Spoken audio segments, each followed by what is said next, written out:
सितंबर में अनाउंसमेंट हो रही थी, मैं ऐलान करूँगा, वो ऐलान नहीं किया, लेकिन वो कह रही इस महीने में लॉन्ग मार्च होगा। पर मुझे ऐसा लगता है कि now people are begging for long march. Sir आपने बताया नहीं इसका फायदा अगर हाँ इस हुकूमत में नहीं, the government is begging for long march, और गवर्नमेंट के जो फैसिलिटेटर्स हैं वो भी बेचारे मांग रहे हैं। सर फायदा तो हो चुका है और ऐलान नहीं कर रहे, और मुद्दा किसी तरह इमरान खान के इस ऊपर डालने की वक्त कोशिश मैं आपको बताता हूँ, स्टीव हांक का मैंने रात को वो पढ़ा, उसका आर्टिकल वो लिखता है, और ये ही इज अमेरिकन और बड़ा ज़बरदस्त इकोनॉमिस्ट है, साउथ एशिया के जितने भी आपके अफेयर्स हैं उनको वो देखता है। मैं रात को से देख रहा था, और ब्लूमबर्ग की भी आप रिपोर्ट देखें और बाकी सारी रिपोर्टें अगर आप इकट्ठी करें तो पाकिस्तान 81% डिफ़ॉल्ट के करीब है। जो आपका था श्रीलंका, वो 61% पे डिफ़ॉल्ट कर गया था, और पाकिस्तान 81% पे है। रात को स्टीव ये कह रहा था कि स्टीव की जो रिपोर्ट है वो ये कह रही थी कि मैं बिल्कुल हैरान नहीं होऊंगा कि शहबाज शरीफ इस डूबते हुए जहाज़ को अब नहीं बचा सकता, या वो नाकाम हो गया। और पाकिस्तान बिल्कुल उसने जो वर्ड लिखा ना, वो वर्ड टू वर्ड ये था कि on the blink of the default, Pakistan बिल्कुल एक किनारे के ऊपर आकर खड़ा हुआ है, किसी वक्त भी पाकिस्तान डिफ़ॉल्ट कर सकता है, खुदा न खास्ता। और उसने कहा ये उसके लिए कोई हैरान कुन बात नहीं है। और लेकिन उसने जो पैरामीटर बताया ना वो बड़ा खौफनाक है। आपके जो होते हैं ना बॉन्ड्स, ये जो सॉवरेन बॉन्ड्स आपके होते हैं ना, ये एक्चुअली आपकी वैल्यू होती है। जब आपकी वैल्यू गिरती जाती है तो आप डिफ़ॉल्ट के करीब जाते हैं। ये $110 के आसपास भी रहा इमरान खान के दौर में, साल पहले की बात है। जब ये तरीके तो एतमाद आई है, ये तब भी 100 के आसपास था, 100 से ऊपर था बाद, और एकदम जब तरीके तो एतमाद आई है तो ये 70 को आगे टच किया था। तो हमें लगा था कि ये बहुत ज़्यादा पाकिस्तान के जो बॉन्ड्स हैं वो नीचे चले गए तो पाकिस्तान को नुकसान होगा। तो अभी ये 40 से नीचे है, 35, और ये 60% का डिप लगा है with in this time period, regime change के बाद। हाँ, और ये सबसे बड़ा पैरामीटर करार दिया जाता है कि कोई कंट्री डिफ़ॉल्ट की तरफ जा रही हो, खुदा न खास्ता। इनके पास आखिरी उम्मीद ये थी कि इसहाक डार साहब जाएं और जाकर IMF से कोई रीनेगोशिएट कर लें, लेकिन डार साहब का स्टेटमेंट अगर आप देखें, जो मुझे अभी हारस बता रहे थे रास्ते में, मैं क्योंकि ट्रैवल कर रहा था, तो डार साहब का ये स्टेटमेंट आया कि IMF के साथ हमने बातचीत मुकम्मल कर ली है, बस और कोई बातचीत नहीं है। तो अब जो म्यूचुअल मुख्तलिफ मुल्कों के साथ जो आपकी है वो लेन देन के मामलात हैं, उन्हीं को आपने अब रीनेगोशिएट करना है। इन्हें आप फिर सऊदी अरब के पास जाएंगे, फिर बाकी मुल्कों के पास जाएंगे, उन्हें कहेंगे डिफ़ॉल्ट करने वाले बचा लें आप हमें। यही ऑप्शन बच गया है। दूसरा, मेरे ऑफिस में कल एक, बल्कि ऑफिस में नहीं, बाहर थे, हाँ मुझे याद आ गया, कहीं और मैं मिला हूँ एक साहब से, और वो बहुत सीनियर आदमी है और उसकी बहुत दूर तक रसाई है। पॉलिटिकल? और नहीं, वो पॉलिटिकल आदमी नहीं है, टेक्निकल आदमी है। उसने मुझे बताया कि 1,87,000 LCs पेंडिंग है। एग्जैक्टली, कराची में पेंडिंग है, और ये पेमेंट भाई साहब बैठे हुए हैं, इनको पूछो इससे क्या होता है। 1,87,000 आपकी LCs पेंडिंग है। आप सिर्फ पाकिस्तान के अंदर डॉलर को दबा के रखना चाहते हैं ताकि डॉलर की आप प्राइस को नीचे ले आएँ। इससे जब कंटेनर्स की लाइनें लग गई हैं ना पीछे, होता क्या है कि आपकी जॉब्स खत्म होना शुरू हो जाती हैं।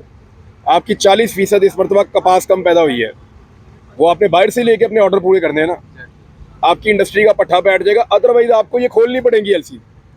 जैसे ही आप ढीला छोड़ेंगे कि ये बहुत लंबा प्रेशर पीछे से चल रहा है, तो ये एकदम आपके डॉलर के ऊपर इसका इम्पैक्ट आएगा। और मुझे जो कल साहब मिले हैं, अल्लाह ना करे, लेकिन जो उन्होंने बात की, उन्होंने कहा जी ये 300 रुपये तक डॉलर शूट कर सकता है वन गो में, इतनी स्पीड में जाएगा ये कि आपको समझ नहीं आएगी। क्योंकि जब आप कॉस्मेटिक तरीके से चीज़ों को कंट्रोल करते हैं, जैसे डार साहब ने पिछली मरतबा किया था, तो जब आप ढीला छोड़ते हैं तो वो एकदम 25-30 रुपये की जंप मारता है। तो इस मरतबा जो ग्रिप किया हुआ है वो ज़्यादा बड़ी मुसीबत को ग्रिप किया हुआ है। तो जितना जैसे उसको छोड़ेंगे वो एकदम लास्टिक की तरह जो है वो रिएक्ट करेगा। वो सूरत हाल ज़्यादा खतरनाक है। ऐसा लगता है कि डॉलर बहुत ऊपर चला जाएगा। लॉन्ग मार्च करेंगे, इसका फायदा किसको होगा? आप तो ट्वीट करते हैं कि इसका फायदा कोई और उठाएगा। सही बात है। बात ये है, आपको आसान मिसाल में बताता हूँ, बिल्कुल आसान। मुझे आपसे काम है और आपको मेरे से कोई काम नहीं है, तो अब आप मेरा काम अपनी मर्जी से ही करेंगे ना।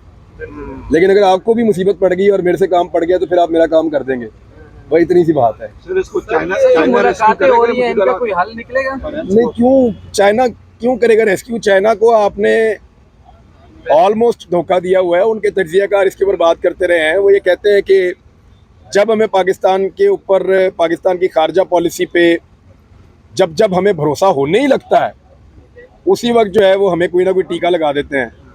और वो पाकिस्तान को बराह रास्त तो नहीं कहते, लेकिन इशारे के नाम में वो बताते हैं, और हमें पता है उनके हमसे शिकवे क्या भाई हैं, वो ताल्लुकदार हैं। मुलाकात हुई है उसमें ये जो खान साहब का आज भी बयान आया बाइडन के हवाले से, उन्होंने डिस्कस नहीं किया कि जो इम्पोर्टेड हुकूमत है वो नहीं, ये बड़ा डिटेल में डिस्कस हुआ है। इसको जरा जोड़ के देखें। पाकिस्तान का जो एटॉमिक बम है, इसको इस्लामी बम कहते थे सारे। बिल्कुल हमने तो कभी नहीं कहा पाकिस्तान का एटम बम है, लेकिन दुनिया कहती थी इस्लामिक बम। इसको बदनाम करते थे। कभी आपने हिंदू बम सुना? क्या उसके खतरे नहीं होते हिंदू बम के? ये नहीं, कोई ऐसी बात नहीं है। ये मैं मजाक कर रहा हूँ। बम बम ही होता है, चाहे इंडिया के पास हो, चाहे इसराइल के पास हो, चाहे वो किसी और के पास हो, सारे बम बम ही होते हैं। तो इसको इस्लामिक बम का नाम क्यों दिया? ये कोई बम कोई अलग कोई कार्रवाई डालता है? इस्लामिक बम तो नहीं है ना, बम है भी, एटम बम है। लेकिन एक्चुअली उसको बैड नेम देने की कोशिश की गई है कि ये मुसलमानों का है तो ये बड़े एक्सट्रीमिस्ट हैं, तो ये मार देंगे, तो ये करेंगे, वो करेंगे। हमने तो कभी नहीं कहा कि क्रिश्चियन बम है। हमने कभी नहीं कहा। हाँ, तो ज्यूज का भी बम नहीं है।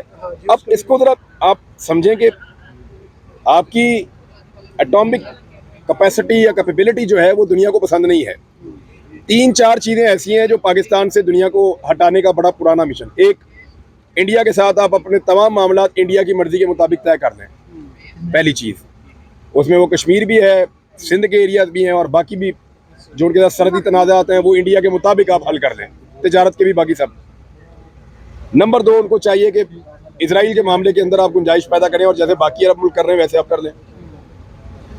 नंबर 3, वो ये कहते हैं कि जब आपका इंडिया और इसराइल के साथ झगड़ा ही कोई नहीं है तो फिर आपने ये बम रख के क्या करना है? जैसे उन्होंने यूक्रेन से ले लिया वैसे आप भी छोड़ दें।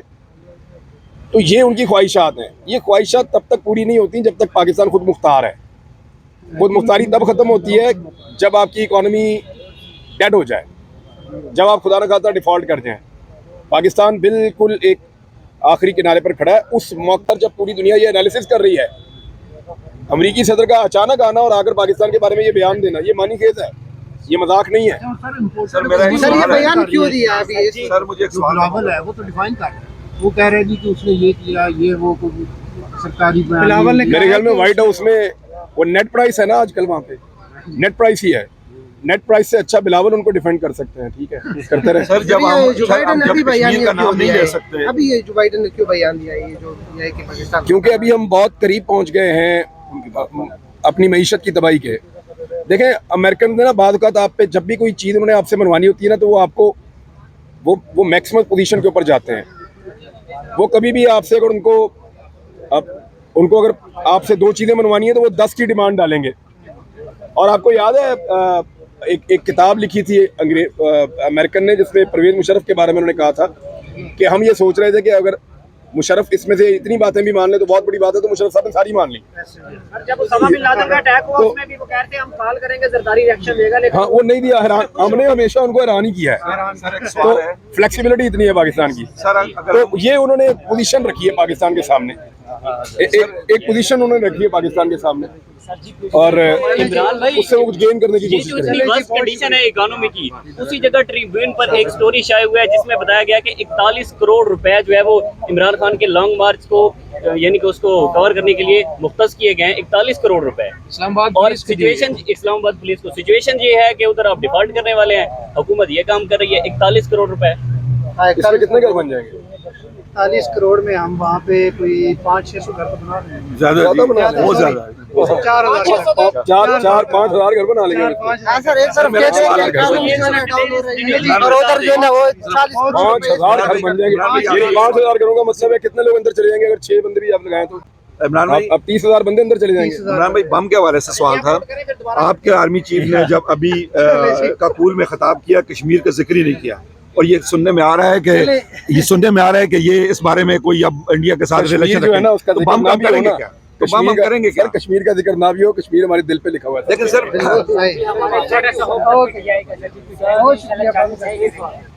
चलें जी, खत्म हो गया, अब दोनों जमाने में आ गए।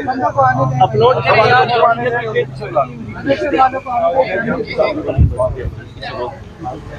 तो ये अभी जो ना इमरान यासर की जो ना शार्ट जो ना दी थी